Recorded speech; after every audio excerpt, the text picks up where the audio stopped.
Bonjour à toutes et à tous et bienvenue dans Cinefiles pour cette nouvelle critique d'un film de Disney, celui des années 2000, Kuzco, l'empereur mégalo, un film de Marc Dindal ou Marc Dindal si on devait le prononcer à la française. C'est un film qui a coûté très cher, 100 millions de dollars, il en a rapporté 169 dans le monde, avec une énorme campagne publicitaire assez envahissante, avec bien sûr beaucoup de merchandising autour des figurines particulièrement. C'est un film qui dure 1h15 et qu'est-ce qui se passe dans ce film? Eh bien c'est Kuzco qui est un empereur inca, qui est complètement maboule, qui est complètement mégalo, c'est vraiment le titre du film. Et le premier ministre, la vizir Isma, veut prendre sa place, mais au lieu de le tuer, elle le change en lama. Et Kuzco va rencontrer Pacha, qui est un chef de village très aimant de sa famille, qui va l'aider à un peu remonter sur le trône, à se débarrasser d'Isma à travers bien sûr une aventure et des gags à n'en plus finir.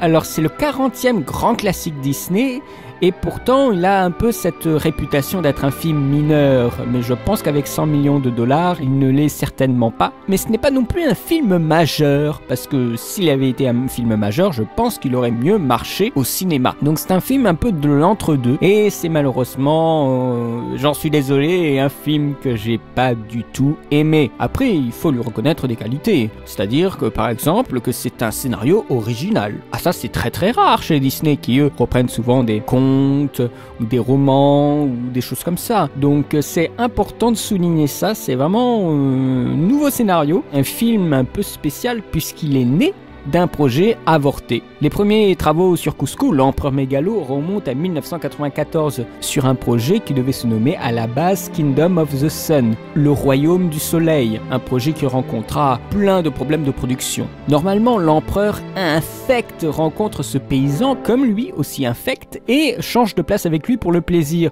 C'est typiquement ce que nous avons eu dans Le Prince et le Pauvre de Mark Twain, qui avait été adapté, souvenez-vous, avec Mickey, Donald et Dingo. C'est très clairement une reprise, mais il y avait une autre intrigue avec Isma qui devait capturer le soleil grâce à un dieu, un truc complètement épique. Mais au final, on a une histoire moins poussée. C'est moins ambitieux, voilà, c'est un buddy movie, c'est-à-dire un film dans lequel deux personnes que tout oppose vont à la fin devenir amies à travers un voyage initiatique qui montre une évolution du personnage. Une toute petite évolution en concernant Kuzco. Ça commence par quelque chose de très spécial, c'est qu'on montre ce qui va se passer un peu plus en avant dans l'histoire. On pourrait considérer la première scène du film comme un flash forward, c'est-à-dire un morceau de bien plus tard dans le récit qui nous est montré dès le début. Alors est-il nécessaire de nous le montrer en lama dès le début? Serait-ce pour tenir en haleine tout le long du film le spectateur? Je trouve que c'est vraiment désespéré à ce niveau-là, mais c'est aussi pour souligner le côté original et décalé, souligné par la voix off, du personnage que je trouve très méchant, cupide, moche et mégalo. Kuzco, je n'ai jamais accroché au personnage. C'est un empereur qui se met en valeur, mais vraiment beaucoup,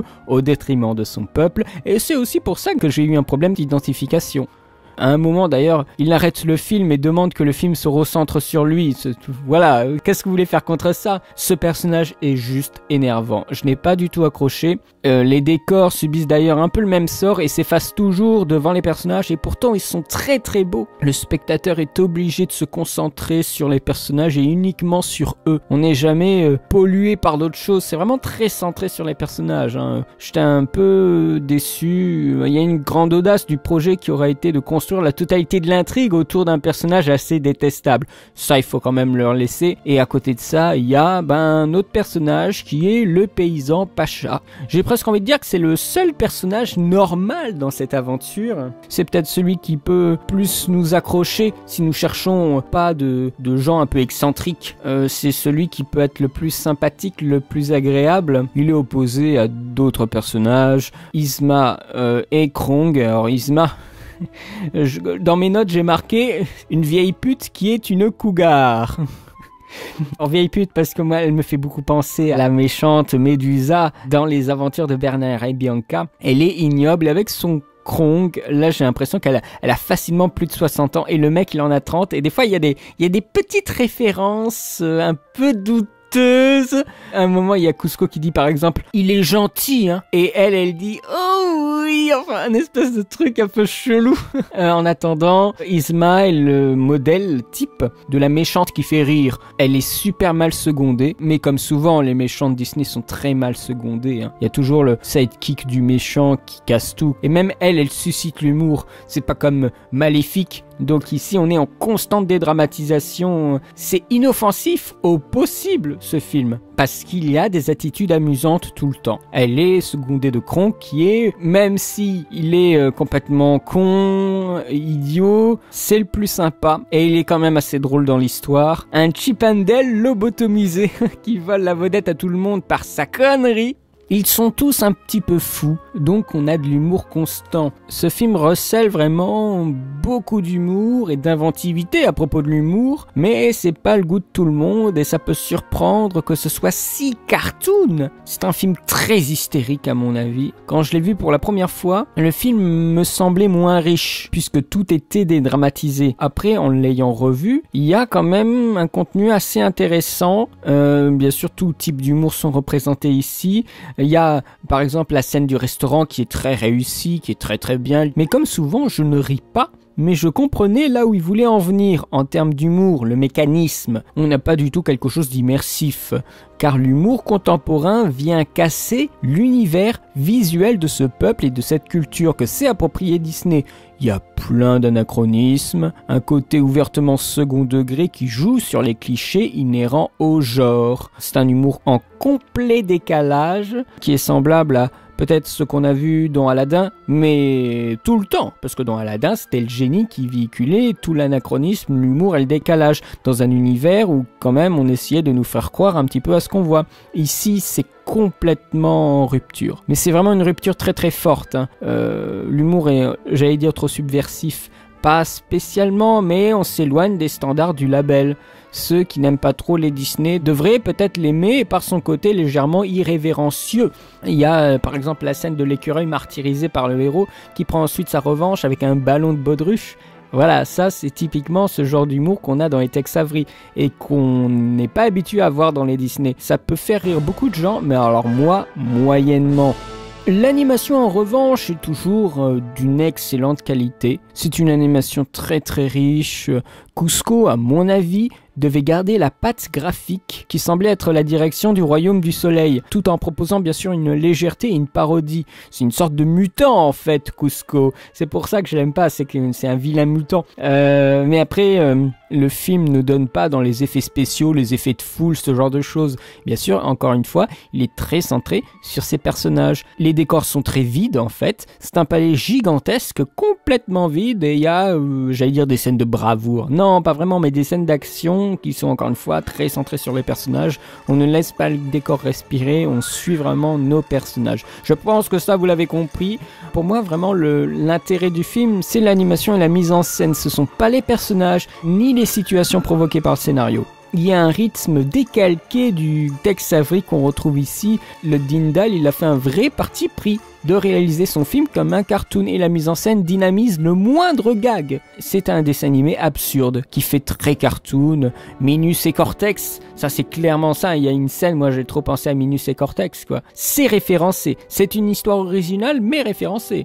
J'allais dire ça manque peut-être un peu de bons sentiments. Ça manque d'amour. C'est trop bon enfant, c'est trop comique. C'est avec la deuxième aventure de Bernard et Bianca, un Disney complètement dénué de chansons, mais qui est clippé. Avec ce film, la compagnie a commencé à prendre le large avec les numéros chantés de ces films. On se débarrasse des traditionnels passages où les personnages expriment ce qu'ils ressentent en chanson, à l'exception du générique de début éventuellement, mais passons. Je trouve que l'alignement des gags visuels sont assez lourds, on laisse pas le spectateur réfléchir sur ce gag et on en enchaîne tout de suite d'autres, avec des raccourcis scénaristiques, les méchants qui arrivent avant les héros alors que c'est plutôt impossible, voilà, il y a des petites faiblesses, mais on s'en fiche de ce qui nous est raconté, donc on peut presque tout gober. C'est vrai, qu'est-ce qui nous retient dans ce film-là? Pour moi, c'était plus l'animation mise en scène qui m'intéressait. Le scénario, les personnages, mais j'en avais rien à foutre. Je savais que ça pouvait aller n'importe où, et donc je me désintéressais des personnages. Et ça, c'est quand même un drame quand on regarde un film, même si c'est un film d'animation pour les enfants.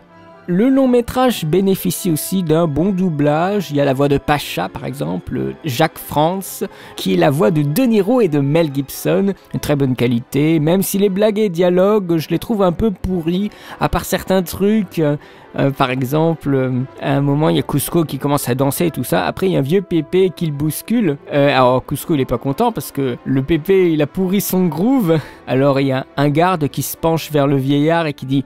Je suis désolé, mais vous avez pourri le groove de l'empereur. Et après, le plan suivant, tu vois le Pépé se faire expulser du palais. Voilà, il y a des trucs qui sont bien marrants, mais le film, il suffit pas juste de mettre des blagues. Il faut structurer quelque chose. Et je pense que le Royaume du Soleil pouvait vraiment proposer un truc épique. Mais voilà, le film s'est vautré au box-office. En partie à cause aussi de DreamWorks qui avait sorti son film sur la route d'Eldorado un tout petit peu avant le film de Disney, mais il n'a pas marché, donc Disney attendait un petit peu son heure quoi, sachant justement du fait de l'échec du film de DreamWorks sur le même univers. Alors Disney savait que son film n'allait pas marcher. Il y a des folies de situation qui détruisent le tout, mais c'est fou hein. Attendez-vous vraiment un truc de fou si vous ne connaissez pas le film. Moi je n'ai pas apprécié. Ce n'est que éventuellement rétrospectivement qu'on se rend compte qu'il y a des choses intéressantes, mais comme ça sur le coup, ok, au suivant, voilà. On a beau ne pas du tout voir les choses de la même manière, c'est pourtant des sentiments qu'on ressent. Oh putain, non, c'est mal foutu cette phrase. It is mal foutu.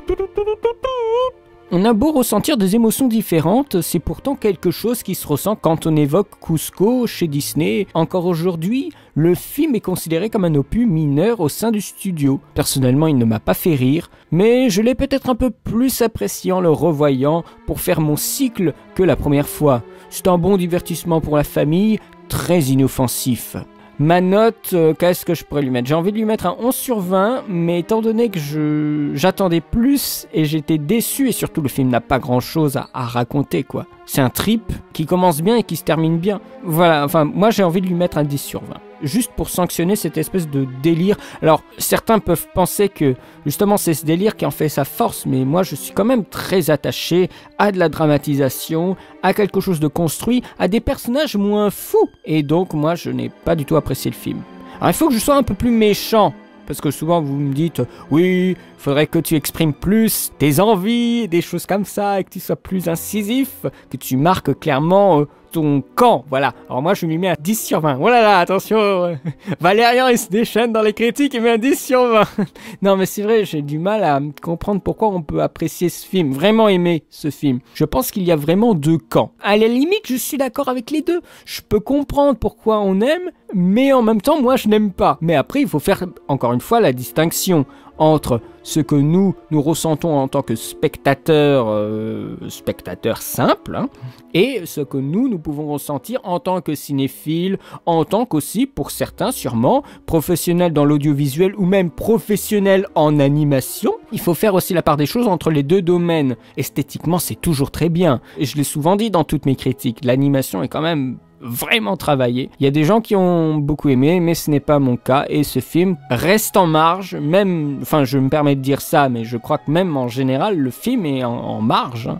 Les gens se souviennent presque plus du prochain, qui est Atlantide, que nous allons bien sûr voir, mais c'est bien sûr une folie qui n'a pas marché, et donc une folie qu'on ne retrouvera plus. Mis à part éventuellement dans La Ferme se rebelle, où je crois la ferme se déchaîne, enfin un truc, un film complètement raté, mais bien sûr un film que vous aurez sur la chaîne bientôt. Nous allons entamer les dernières critiques, mesdames et messieurs. Il n'y a plus beaucoup de films, j'espère que cette critique vous aura plu.